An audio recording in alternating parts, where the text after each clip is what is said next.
Good morning, good afternoon, and good evening, everybody. Thank you for tuning into another Supatease video. And with this one, I wanted to bring another warrior banger, and it's going to be against a Windwalker monk and a holy priest. So I wanted to cover the way that I think that you should be thinking about the match when facing a Windwalker monk and talking you through what I'm doing in the game, because playing against a Windwalker monk can feel completely different than every other specialization. It's important to know what their cooldowns are and important to know how to shut them down. So in this video, you're going to know all of that by the end of it. Against a Windwalker monk, the things that you really need to be paying attention to. Number one is Zwen. As soon as you see the tiger, you're going to want to get an add-on like Omnibar. It's going to pop up like this white tiger face on the bottom of the screen. When you see this, it means that the monk is considering setting up massive amounts of damage. That's your biggest tell that you were about to die in 0.5 seconds. The next biggest tell, and this is big alerts when you see both of them with the tiger, is Storm, Earth, and Fire, which is going to be this little pink icon that you're going to see on the Omnibar next to the white tiger. When these are both active, you know something is about to take a massive amount of damage, and you need to crowd control the monk, and you need to crowd control the images. There's only a few cooldowns in the game that can actually sustain you through the amount of damage that will happen during this cooldown window. You will likely need to use stuns, fears, incaps, roots, whatever. Get control of the cooldowns. You cannot out heal them. You can almost certainly not out trade them unless you're a paladin. Iron barks aren't going to be enough. You will die through that. So focus on mass roots on all the pets. Focus on intimidating shout during the tiger plus images, and get control of the monk during this time. Don't focus on trading cooldowns because there's really nothing in the universe that can stand before the infinity gauntlet of a Windwalker monk's double setup. So right at the start, I just move towards the monk. I keep my mobility because I want my options. I charge away from Fist of Fury. So you have a couple options with Fist of Fury. You can either use your mobility, get away from it because the monk is stationary. I just use the opportunity to swap targets while the monk can't do anything. Here I trinket aggressively, and you can see the Zwen Tiger, so I Blade Storm. And the Zwen Tiger doesn't mean that damage is going to happen right there. You have to see the tiger plus the images, then you know damage is about to happen. But because I trinketed the disarm, I've kind of given away an obvious strategy to the monk. The monk should be trying to kill me, because having no trinket means that I can't trinket die by the sword or trinket fear. So as soon as I see the monk start running towards me again, I need to get ready to get into defensive stance. I need to get ready to bolster up my defenses, because if I don't, I'm going to get leg swept. So as soon as the monk is in range for leg sweep, I go into D stance, and I'm just staring at the monk. Is he popping leg sweep? Is he popping his images? It looks like he's struggling to find his target. He incaps the druid, but I get mind controlled. So this is a bit of a misstep on this other team's part, because incapping the druid means they need to leg sweep me. And because my druid is now out of crowd control, this means that even if the monk leg sweeps me, my druid will be able to use a cooldown. So this was a big mistake by the priest on their team. It really prevented the Windwalker from being able to do anything. But I'm just going to keep tunneling the priest and just kind of forcing the monk to eventually do their go. I think tunneling the healer against a Windwalker, especially in twos, is going to be a good strategy. So you're not stacked up, getting cleaved, getting double leg sweep by the Windwalker monk. Although you will at times need to switch. But I'm still getting ready. Here's leg sweep. And now we're waiting to see the pink icon. There's the pink icon. This is going to be a scary amount of damage. Look, as soon as you saw those two icons, I went to half health in 0.7 seconds, maybe 20% health. So I use Intimidating Shout. Monk trinkets this. I leap towards the priest to try and get away from the monk and get away from all the images. But while being disarmed, you can't use your parry. So I'm just spamming it, waiting. I use Rally to buy a second to get to it. And you can see that during that icon, this little pink icon, if you don't have control of these images, you're basically going to be blowing out your defensive lineup, and even then still almost dying. So you need to get this add-on, Omnibar. You need to pay attention to these three cooldowns: the Zwen Tiger, the leg sweep, the images, and then the Fist of Fury is kind of an in-between go, but you can also get spinning crane kicked as well. Here we're just still tunneling the healer. If the healer gets away, it's a good idea to save your overpower charges. This way you can attack through Fist of Fury. Overpower will go through it. It's unparryable. Windwalkers will most likely always be playing Turbo Fist against you, so that they can parry your other attacks. So if you save some charges, you can swap to the monk when the healer gets away. But here I'm still just attacking the priest. I don't want the priest to recover to full health, so I'm using Stormbolt even if I can't get there, just to stop them from getting to full health. And then I'm going to immediately get back on target. We set up a shackle out of it. Priest is able to dispel. It's not going to end up being a big deal. Here I see the monk stacking up with the priest, so I want to use sweeping strikes. And the monk doesn't have leg sweep for 18 seconds, but they do have priest chastise. If this team was coordinating this a bit better, it would be kind of leg sweep and chastise goes with images. It would be a lot more scary. If you're only popping images every leg sweep and only doing damage every minute, the go is completely predictable, and you can make it a very easy trade every time. So their enemy team should be focusing on getting more stun locks. Their priest should be stunning with images and setting up goes that way.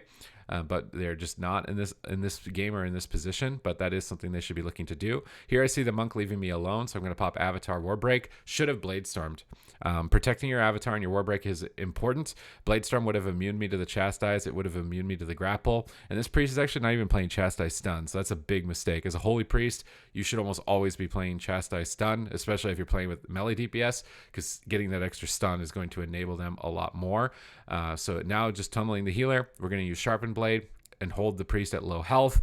Again, I'm not really ever using Sharpened Blade. Here I use Bladestorm, predicting that the monk wants to leg sweep me. It was kind of just a guess, right? You're going to fish for it. So we go into D-stance. Right as soon as we see the images, we're going to root the images. That's my Ventir proc, actually rooting them. And then I'm going to leap away from the monk. Again, the only way to survive these cooldowns most often is to run away from them or crowd control the monk. Now using Mass Entangle, roots the images, preventing the monk from attacking me, and then I can start trying to move my way towards the priest. But you have about maybe 0.5 to 1 seconds of time to get control of these monk cooldowns, or you are just going to be completely gone from the match. So just be paying attention to this Omnibar, be paying attention to when the leg sweep is coming up, be paying attention to when the Storm Earth and Fire is coming up, pay attention to the Zwen. When these aren't up, you do not need to be as afraid, but you should be at least wary, because the monk could be getting those Chi-Ji procs and getting big spinning crane kicks. So if you see spinning crane kick like this, if they've stacked their procs properly, it could be scary. That one wasn't too scary, but you do just want to be paying attention to when it happens. You can also save Stormbolt for the Windwalker. If you're taking too much damage, you can use Stormbolt to stun Fists of Fury like this. That's a great way to stop the monk from getting any pressure outside of their cooldowns. Also using Stormbolt on the monk to prevent the monk from disarming you. When you want to use a Warbreaker, which is what I did there, can be a good option as well. You don't necessarily need to stun the priest, right? The priest isn't going to be moving too fast away from you. So you can use Stormbolt onto the monk to prevent grapple, and then use Warbreaker on the priest. Monk is stopped on damage, and they can't stop your damage. So that's going to be a pretty good exchange. Definitely something you should consider when you're doing your setups as any melee DPS, is if you can control the disarm and then attack the other target.